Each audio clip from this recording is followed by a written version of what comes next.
Hello friends, നമ്മുടെ പുതിയ വീഡിയോയിലേക്ക് എല്ലാവർക്കും സ്വാഗതം. കുറേ നാൾക്ക് ശേഷമാണ് ഒരു വീഡിയോ ഇതുപോലെ ചെയ്യുന്നത്. കാരണം വീഡിയോ ചെയ്യാൻ സാധിച്ചില്ല. അപ്പോൾ ഇന്നത്തെ വീഡിയോ എന്ന് പറയുന്നത് ഒരു mid level gaming PC set ചെയ്യുന്നതിനെ കുറിച്ചൊരു വീഡിയോ ആണ്. ഇതാണ് ഈ ഒരു മദർ ബോർഡാണ് ഞാൻ ചൂസ് ചെയ്തിരിക്കുന്നത്. അസൂസിൻ്റെ B550M പ്ലസ് വൈഫൈ 2 എന്ന് പറയുന്ന ഒരു മോഡലാണ് ഇവിടെ മദർ ബോർഡായിട്ട് എടുത്തേക്കുന്നത്. അത്യാവശ്യം നല്ല പെർഫോമൻസ് ഗെയിമിങ്ങിന് വീഡിയോ എഡിറ്റിങ്ങിന് വേണ്ടി യൂസ് ചെയ്യുന്ന ഒരു നല്ല ക്വാളിറ്റി ഉള്ള ഒരു മദർ ബോർഡാണിത്.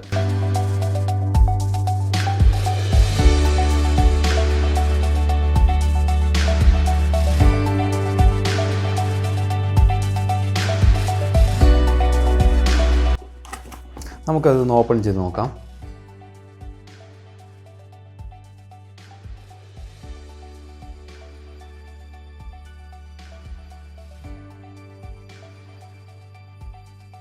ഇതാണ് അസൂസിൻ്റെ B550M എന്ന് പറഞ്ഞൊരു മദർ ബോർഡ്.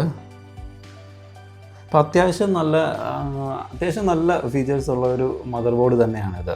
അത്യാവശ്യം വീഡിയോ എഡിറ്റിങ്ങിനും ഗെയിമിങ്ങിനും ഒക്കെ വേണ്ടി യൂസ് ചെയ്യാൻ പറ്റുന്ന ഒരു മദർ ബോർഡാണ്. അത്യാവശ്യം നല്ല പെർഫോമൻസ് ഉള്ള ഒരു മദർ ബോർഡ് തന്നെയാണ്. ഇതിനകത്ത് വൈഫൈ ഉണ്ട്, ഇതിൻ്റെ 2 NVMe സ്ലോട്ട് ഉണ്ട്, ഇതിനകത്തിൽ 2 ഉണ്ട് ഇതിനകത്തിൽ. പിന്നെ റാമിന് 4 സ്ലോട്ട് ഉണ്ട് ഇതിനകത്തിൽ. ഇത് വൈഫൈ കണക്ഷനാണ്, ഡ്യുവൽ ബാൻഡ് കണക്ഷനാണിത്. അടുത്തായിട്ട് നമുക്ക് നോക്കാനുള്ളത് നമ്മുടെ ryzen 7 ആണ്. ryzen 7 5800X എന്ന് പറയുന്ന ഒരു പ്രോസസ്സറാണ്, AMDയുടെ തന്നെ.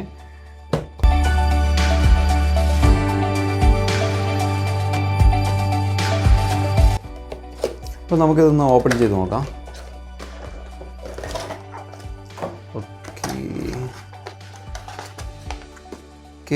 ഇതാണ് അതിൻ്റെ പ്രോസസ്സർ ryzen 7. ഇതിനകത്തിൽ പ്രത്യേകിച്ചൊന്നുമില്ല, പിന്നെ യൂസർ മാനുവൽ മാത്രമേ ഉള്ളൂ. പിന്നെ അടുത്തായിട്ട് നമ്മുടെ ഗ്രാഫിക്സ് കാർഡാണ്.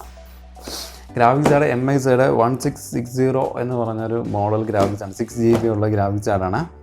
അത്യാവശ്യം നല്ല പെർഫോമൻസ് ഉള്ള ഒരു ഗ്രാഫിക്സ് കാർഡ് തന്നെയാണിത്.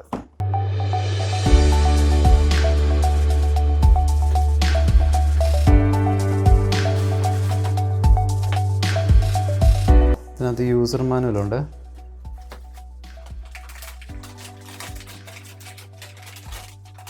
വെച്ചിട്ടില്ല.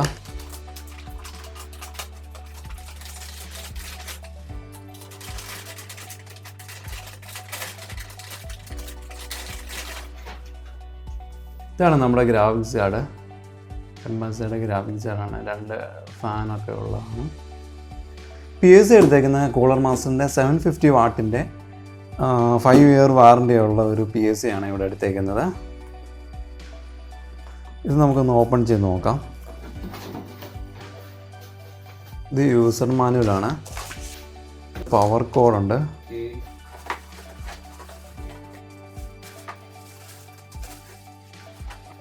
ഇതാണ് PCയും. അടുത്തായിട്ട് നമുക്ക് റാം നോക്കാം. അഡാറ്റയുടെ XPG എന്ന് പറഞ്ഞ 8 GB റാമാണ് നമ്മൾ എടുത്തേക്കുന്നത്. നല്ല പെർഫോമൻസ് ഉള്ള 6 GB റാമാണിത്. 3600 mAh സ്പീഡാണ് ഇതിനുള്ളത്. അടുത്തത് NVMeയുടെ SSD ആണ്. ഇതാണ് സാംസങ്ങിൻ്റെയാണ് എടുത്തേക്കുന്നത്. സാംസങ് SSD 970 Evo Plus എന്ന് പറയുന്നൊരു മോഡലാണ്. ഏറ്റവും ടോപ്പ് ആൻഡ് ഫാസ്റ്റ് ഉള്ള ഒരു SSD തന്നെയാണ് ഇത്. കണ്ടോ, മെയിൻലി ഇത് Z പ്രോഗ്രാമിന് വേണ്ടി മാത്രമുള്ളൊരു SSD ആണിത്. അല്ലാതെയുള്ള ഫയൽസൊക്കെ കോപ്പി ചെയ്യാനും വേണ്ടി സെപ്പറേറ്റ് ഒരു ഹാർഡ് ഡിസ്ക് ആണ് യൂസ് ചെയ്യുന്നത്. ജിയോണിക്സ് എന്ന് പറയുന്ന ഹാർഡ് ഡിസ്ക് ആണ് നമ്മളിവിടെ എടുത്തേക്കുന്നത്. 5400 RPM ആണ് ഇതിനുള്ളത്. 2 ഇയർ വാറണ്ടി കമ്പനി നൽകുന്നുണ്ട്. ഇതിൻ്റെ റീഡിംഗ് സ്പീഡ് എന്ന് പറയുന്നത് 200 MB ആണ്. റൈറ്റിംഗ് സ്പീഡ് 160 MB ആണ് കാണിക്കുന്നത്. നെക്സ്റ്റ് അടുത്ത് നമ്മുടെ ക്യാബിനറ്റ് ആണ്. ക്യാബിനറ്റ് നമുക്ക് ഓപ്പൺ ചെയ്ത് നോക്കാം.